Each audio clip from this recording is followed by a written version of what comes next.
Northern Burma before dawn on the 23rd of June, 1944. You are face down in mud up to your ankles in front of a railway bridge, and 30 yards away a fortified house is firing machine guns straight at you.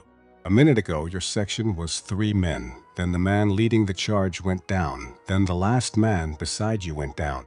That leaves you and a Bren gun lying in the mud and 30 yards of open ground with the sky going gray behind you, which means the moment you rise, they see everything. What you are about to do in the next 60 seconds will be written into the highest record of courage the British Empire keeps. And one of the men whose life it saves has a daughter who 65 years from now will not let the world forget your name. You reach for the Bren. The man who reached for that Bren gun had a name, Tulbahadur Pun. And to understand how he came to be lying in that mud in front of that bridge, with the sky turning against him, you have to go back, past the bridge, past the war, all the way to a village in the hills of western Nepal called Banduk. There is not much there even now. Terraced fields cut into steep green mountainsides, stone houses, footpaths instead of roads. It is the kind of place where a boy grows up knowing exactly what his life will be, because it is the same life his father had and his father before him. Farming, hard seasons, the slow turn of the years in the high country. Tulbahadur Pun was born into that world by the records in 1923, though we should be honest right away about something. Those records may be wrong by as much as 4 years. In the hill villages of Nepal in the 1920s, births were not always written down the way an army likes them written down. So when we say he was around 21 years old on morning his warring turns, understand that even his own age carries a margin of doubt. He was a young man. Beyond that, the paperwork itself is uncertain. What is not uncertain is the door he walked through. Because for young men in those hills, there was one way out into the wider world, and it wore a foreign uniform. For more than a century, Nepal had sent its sons into the British Indian Army as Gurkhas, soldiers whose reputation had been earned in blood at across a dozen wars on 3 continents, under a flag that was not their own. It was a strange bargain. Nepal was never conquered by Britain. These men owed the crown nothing by birth, and yet they went generation after generation, because soldiering in that army was one of the few paths a poor hill farmer had to something larger than the field he was born beside. Tulbahadur Pun volunteered. He enlisted into the 6th Gurkha Rifles in 1941, and after training, he was posted to the 3rd Battalion. He was a rifleman, the lowest rank there is, the man who carries the weapon and does the walking and the dying. Not an officer, not a specialist. One more young Nepalese soldier in an army full of them, that is the man. Now here is the war he was dropped into, and the word dropped is almost literal. By 1944, the fight in Burma had become one of the strangest and most brutal campaigns of the entire Second World War. 2 years earlier, in 1942, the Japanese had overrun Burma completely, driving the British back into India in a long, humiliating retreat. Now the Allies were trying to claw it back, and the plans they came up with were unlike anything else in the war. One of those plans was called the Chindits. The Chindits were the creation of a single difficult, brilliant man, a British officer named Orde Wingate. His idea was radical. Instead of fighting the Japanese along a front line, he would put entire brigades of men deep behind Japanese lines, landing them by air, hundreds of miles inside enemy territory, to cut railways, ambush supply columns, and wreck the Japanese rear from the inside. Long-range penetration, they called it. It meant living in the jungle, cut off, supplied only by parachute, with no safe direction to retreat in because every direction was the enemy. On the 5th of March, 1944, the Second Great Chindit Expedition landed by glider behind Japanese lines, and Tulbahadur Pun's battalion, the 3rd of the 6th Gurkha Rifles, was part of it. But here is the first thing you need to understand about why this campaign turned so cruel. And it has nothing to do with the Gurkhas at all. It has to do with the man giving the orders, because the Chindits were not operating for their own sake. Their whole purpose was to support someone else's offensive. Far to the north, an American general named Joseph Stilwell, a hard, sour, relentless man his own troops nicknamed Vinegar Joe, was driving south through the top of Burma with Chinese divisions, aiming for a town called Myitkyina and its airfield. The Chindits were dropped behind the lines to harass the Japanese, to cut their communications, to keep them from massing, all in support of Stilwell's push. And so a strange chain of command was formed. British and Gurkha soldiers deep in the Burmese jungle were placed under the overall command of an American general. Remember that. It matters for everything that comes later. Now the second thing, and this one is a tragedy that was already unfolding before Pun ever reached Mogaung. The man who invented the Chindits, Ord Wingate, the one person who understood exactly what these units were designed to do, and, just as importantly, what they were not designed to do, was already dead. On the 24th of March, 1944, just weeks into the campaign, Wingate was killed when his aircraft crashed near Imphal. The architect was gone, and the force he had built for one specific kind of warfare was about to be handed to commanders who would use it for something else entirely.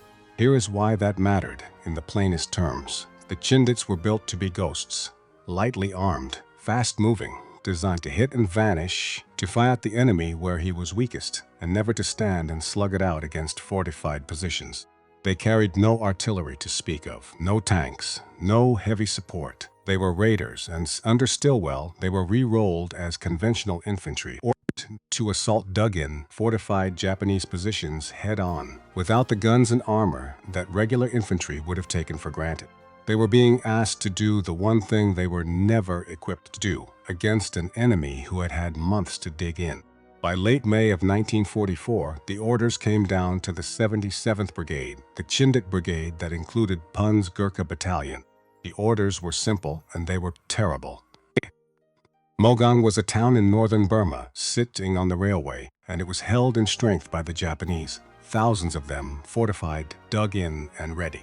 Taking it would open the way towards Stilwell's larger objective, and it fell to a force of exhausted men who had already been fighting and marching in the jungle for months, who had no proper artillery, who had been bled and worn down, to walk into that town and pry the Japanese out of it position by position.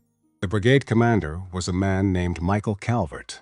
Mad Mike Calvert, a soldier so aggressive, so willing to lead from the front that the nickname was meant as a compliment. He would drive the attack on Mogaung, but the men who would actually have to cross the killing ground were riflemen like Tulbahadur Pun. And there was another young man in that brigade whose path is going to cross Pun's on a single, terrible morning. So let me introduce him now, because he matters. His name was Michael Almand. He was a captain, and he was 20 years old. 20. Think about that for a moment, set against the man he was in every other way. Almand had been born in London in 1923 into a Catholic family, and before the war he had gone to Oxford to study history. He was, by every ordinary measure, a scholar, a young man who should have been in a library, reading about wars, not fighting in one. He had joined the Indian Army in 1942 and then volunteered specifically to serve with the Chindits. He did not have to be there. He chose it, so hold these two young men in your mind together, because the story is about to bring them to the same bridge on the same day. One is a Nepalese hill farmer, a rifleman, the lowest rank in the army, his very birth date uncertain. The other is an English Oxford historian, a captain, 20 years old, who volunteered for the most dangerous kind of fighting the war could offer. Two completely different men from opposite ends of the earth and opposite ends of an army's hierarchy. And within a matter of weeks, both of them were going to do something at Mogaung that the British Empire reserved its very highest honor for. On the same day, at the same bridge. But between them and that bridge lay the town itself. And the town had to be taken the hard way, the only way that was left to them. Mogaung was not stormed in a single rush. It was ground down over weeks in the kind of fighting that does not make it into the grand sweeping histories because there is nothing grand about it. It is close and filthy and personal. It is one fortified building, then the next, then the next. It is men crawling through paddy fields and flooded ground under machine gun fire.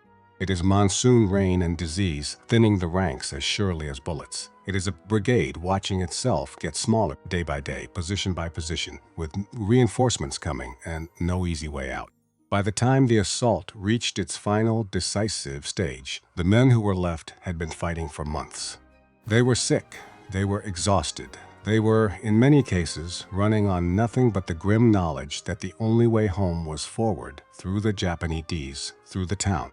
And the last great obstacle in front of them was a railway bridge on the approach to Mogaung. Now the Japanese had turned the ground around it into a killing zone. Anchored on a fortified building the Gurkhas came to call the Red House, with a second Strong's bunker position 200 yards away.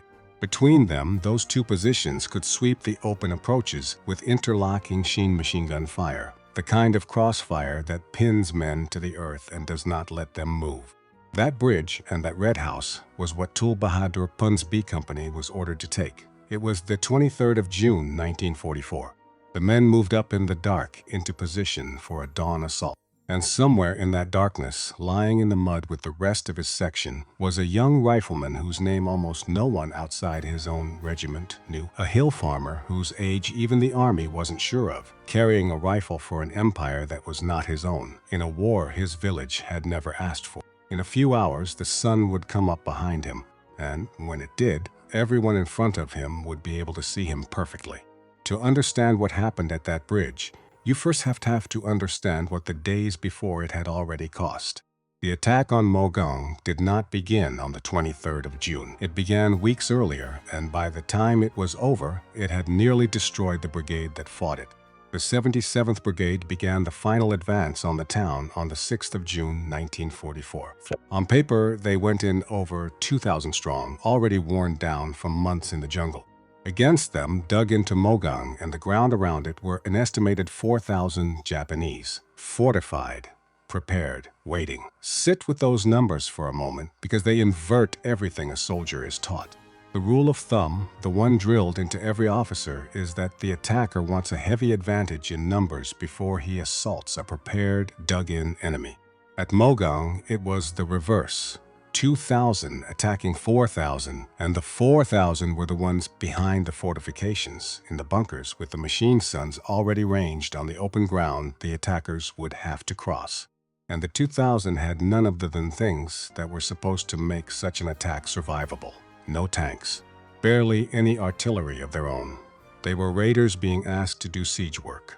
Everything Wingate had built the Chindits to avoid, they were now being ordered to do, against the odds that doctrine said you must never accept. The cost came fast.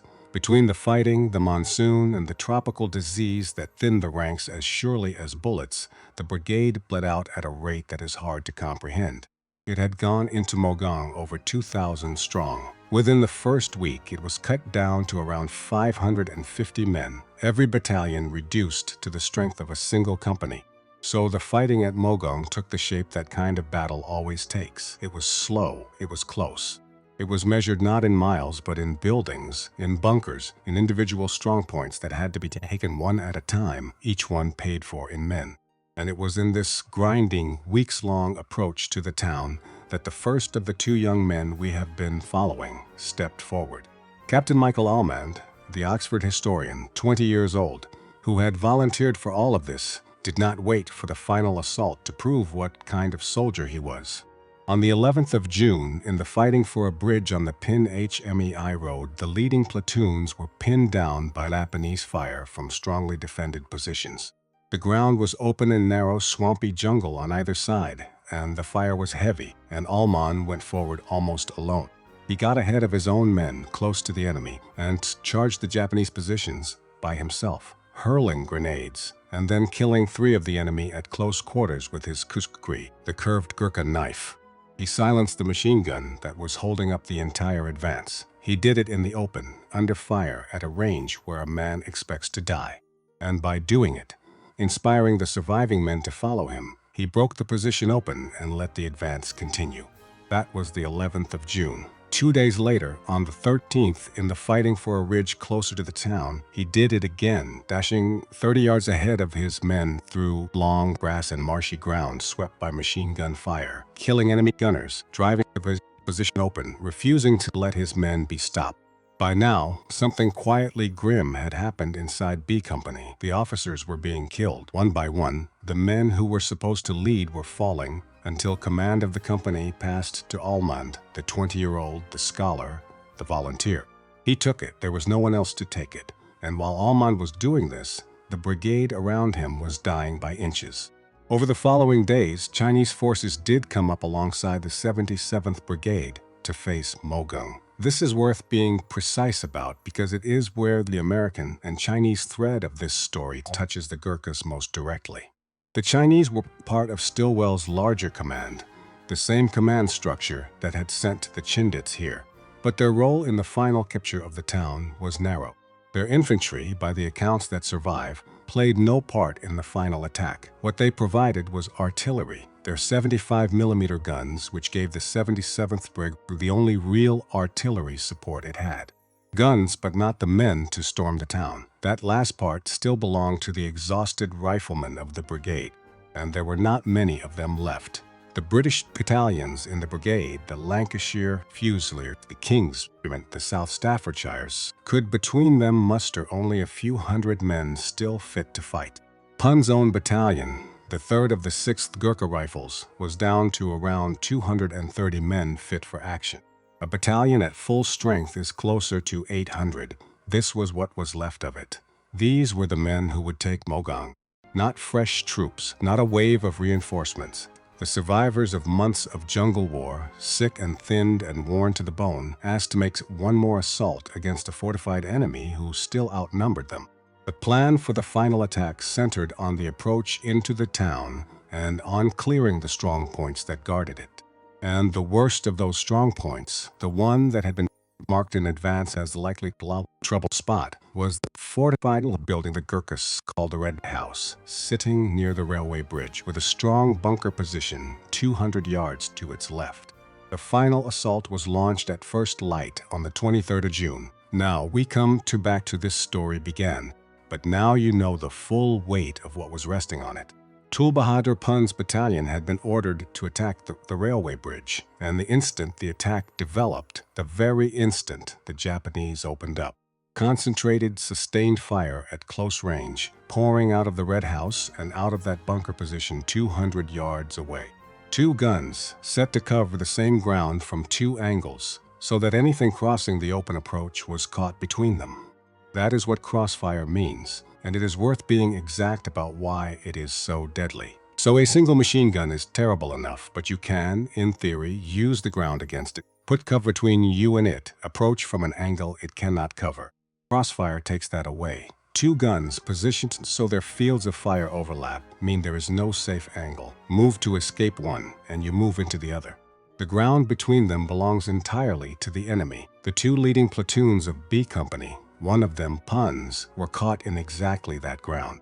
And they were pinned. Not pinned in the loose way the word gets used, but pinned in the literal, physical sense. Pressed flat into the mud, unable to lift a head, unable to move forward or back, while the fire cut the air just above them. And in that fire, Pun's section began to die. A section is a small thing, a handful of men, the smallest unit a soldier truly belongs to, the men closest to him in the whole army. And Pun's section was being wiped out where it lay, one after another, until of the entire section there were 3 men left alive. Pun, his section commander, and 1 other man. 3 men out of a section in front of a fortified house with machine guns firing straight into them at the moment before dawn. The section commander did not wait to be told what to do. He led. He got the 2 remaining men up out of the mud and into a charge, straight at the Red House, because the only thing worse than crossing that ground was staying in it.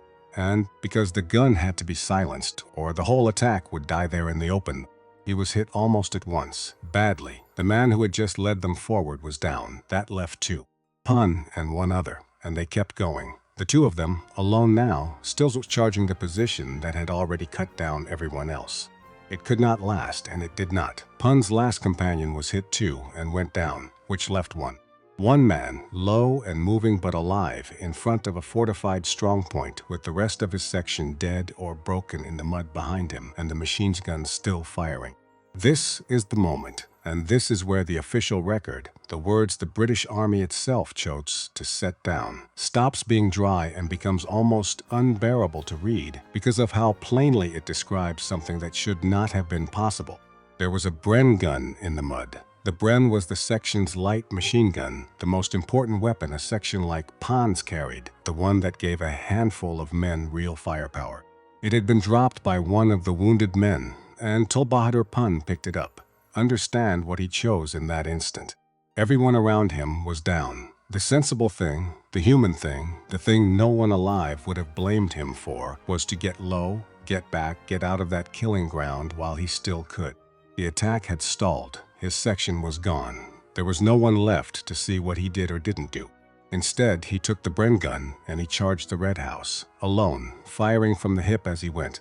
He had to cross 30 yards of open ground to reach it. 30 yards does not sound like much until you understand what those 30 yards were. Ankle-deep mud that pulled at his boots and slowed every step, so that a man could not run, could not dodge, could do nothing but push forward at a waiting, straining pace. Ground broken by shell holes and strewn with fallen trees, and the whole way it was swept by the most shattering concentration of automatic fire, directed straight at the one man still moving. And behind him the dawn was coming up. That detail is in the citation, and it is the cruelest one because it turns the sky itself into a weapon against him. With the light rising behind him, Pun was not a shadow in the dark. He was a silhouette. He presented, in the exact words of the record, a perfect target to the Japanese. Every gun in that position could see him clearly the entire way across. And he crossed it. He crossed all of it, firing that Bren gun from the hip as he waded through the mud, and the record uses a word that armies do not use lightly. He reached the red house miraculously unscathed. Not because the enemy missed by choice, because in the whole storm of fire aimed directly at a perfectly lit target, moving at a waiting pace across open ground, by some margin that has no explanation, not one round that should have killed him did. He did not stop at the wall. He closed with the Japanese inside the position, the men who had just cut down his entire section, and he cleared them out. He killed 3 of the enemy at close quarters, put 5 more to flight, and in that fortified house that moments before had been the deadliest thing on the battlefield, he captured 2 Japanese machine guns and a quantity of ammunition. And then, this is the part that separates a man fighting for his own survival from a soldier fighting for the men around him. He did not stop, and he did not simply hold. He turned the captured guns around. He took the enemy's own machine guns in the position he had taken alone, and he gave accurate, supporting fire back across the ground he just crossed. They sprang forward, so that they could finally reach the objective that had been killing them all morning. One man had crossed the killing ground, and by crossing it, and by turning the enemy's own guns back on them, he opened the way for everyone behind him. Now, we have to be honest here about what the story does and does not tell us, because that honesty is the whole point. We do not know what was going through Tulbahadur Pun's mind as he waded into that fire. He was not a man who talked much about it afterward. The citation records what he did. The section cut to 3, then to 1. The Bren gun taken up. The 30 yards. The dawn behind him. The 3 killed. The 5 put to flight. The 2 guns turned around.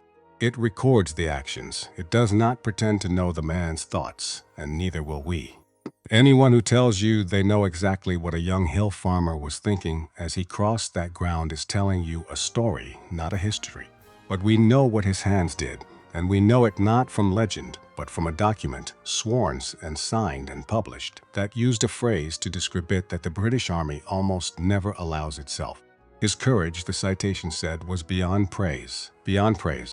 An institution built on careful, measured, understated language. An army that hands out its words for valor as grudgingly as it hands out the medals themselves, looked at what this one rifleman had done and admitted in its own official record that it had run out of ways to describe it. And here is the thing that should stay with you, the thing that keeps this from being a simple tale of one superhuman soldier. Tulbahadur Pun was not built differently from other men. He was a rifleman, the lowest rank there is. A poor farmer's son from a village, so remote the army wasn't even sure what year he'd been born. There was nothing on paper that marked him out from the thousands of other young Nepalese men in that army.